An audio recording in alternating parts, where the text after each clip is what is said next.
Sapana Propo rasanya maknyus. Sekarang bukan KFC. sekarang kita akan interview bagaimana pendapat teman-teman kita ini mengenai Sapana Propok ini ya. Kita mulai satu ya. Gimana pendapatnya tentang Sapana Propok dari ini, pendakian Bapak Sapana Propok ini. Jailani Kia SPDI. Nah, kita dengar dulu gimana pendapatnya ya guys ya.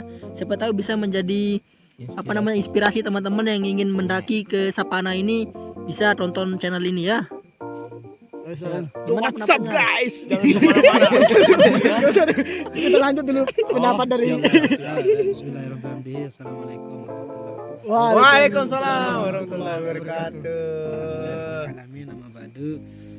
Pada kesempatan di malam hari Mabader ini. malam minggu tanggal berapa sekarang? tanggal 4 besoknya 4 dulu. Tanggal 3 September ini alhamdulillah saya sangat berterima kasih Oh, dading mau oleh. karena bisa merasakan bagaimana rasanya hidup di atas gunung, kemudian di tengah hutan, dikelilingi kiri kanan juga gunung. Jadi saya merasakan sangat-sangat kedinginan ya, kedinginan, dan itu membuat kita bahagia karena kita merasakan langsung alam, hidup di alam seperti apa alam ini. Dan insya Allah ini sebagai motivasi juga dan sebagai ibrah kita sebagai hamba Allah dan sebagai warga negara Indonesia yang wajib kita syukuri dan kita banggakan sebagai warga negara Indonesia. Subhanallah. Wasa, Dari bro. banyak Nah, sambutan saya. ya. Terima kasih. Assalamualaikum warahmatullahi Waalaikumsalam warahmatullahi wabarakatuh. Selanjutnya Sekarang kita akan interview besar nanti di sana. Interview tentang gimana jalur-jalurnya sehingga kita bisa sampai di tempat ini ya. Gimana jalurnya menurut saudara ini korlap kita, saudara Mariono. Opa. Opa. Boleh. Tadi itu sih kita bisa sampai di tempat ini yang indah ini ya. Oh, pendakian Gimana menurut Side Trek-treknya lah. trek-treknya gimana? Apakah Trek dan tantangannya jalurnya banyak itu? cukup menantang dan tinggi curam juga, tapi kami dan saudara-saudara kami sedikit demi sedikit kami melangkah untuk mencapai tujuan bersama. Hidup Itulah solidaritas, dari anak di gunung. mana kita dari bawah itu mengapa kita dari susah senang kita rasa nikmati bersama dengan saudara-saudara kami. Nah, gimana itu ya?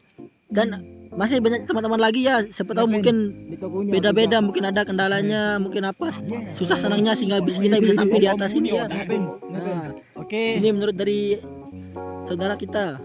Oke, Gimana treknya? Gimana Oke, setelah sampai sini gimana view-nya?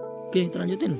Oke, jadi menurut saya Sapana Propo ini adalah tempat bukit bagi para pemula untuk belajar mendaki bukit atau gunung, karena jalannya atau treknya itu yang 80% itu hutan dan 20%-nya itu bukit.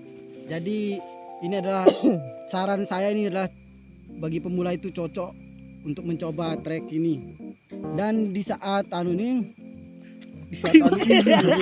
Yo, aduh aku. Alay dah. Oke, selanjutnya ya. Aduh, kali kejebak. Ya. Ini tombol. Nah, dari teman ini saudara kita ini sudah sering sekali pergi mendaki ya. Baru Gimana kan 2 kali. gimana menurutnya kalau Bukit Sapana ini? Nah, gimana menurutnya? Trek di Bukit Sapana ini. Alhamdulillahirabbil alamin. Sekali ini. Wassalatu wassalamu ala asyrafil anbiya wal mursalin. Amma ba'du. Ini badak nono. Sapana Propok ini sangat maknyus. mantap, guys. Mantap. Jadinya tadi itu kita melewati hutan ya, kita melewati 80% hutan, sedikit sisanya itu bukit dan terjal. Tapi jangan takut, pihak pengelola sudah menyediakan kita tali sebagai pegangan kita, dan ada juga pohon-pohon yang bisa kita pegang sehingga untuk jatuh itu risikonya sedikit ya. Intinya pokok kita ke Sapana ini aman ya, aman, terkendali, dan kita dijaga sama pengelolanya. Ya, di sini kita sekarang berada di dalam ya. Nah, inilah suasananya. Kita berada di dari sana ada banyak teman-teman juga yang apa namanya bangun tenda di samping-samping kita ini ya. Tapi tidak kelihatan karena ini malam. Sengaja kita buat malam biar gimana? Biar view-nya dapat pas kita buat video ini. Oke? Sapana Propo, Sapana Propo. rasanya Mantap. Oke. Cukup sampai di sini review kita mengenai Bukit Sapana ini. Kalau ada yang mau ditanyakan silahkan tanyakan di kolom komentar, dan sekali lagi jangan lupa untuk di subscribe channelnya Pusat Informasi, karena nanti kita akan memberikan informasi mengenai semua yang ada di kehidupan kita. Oke?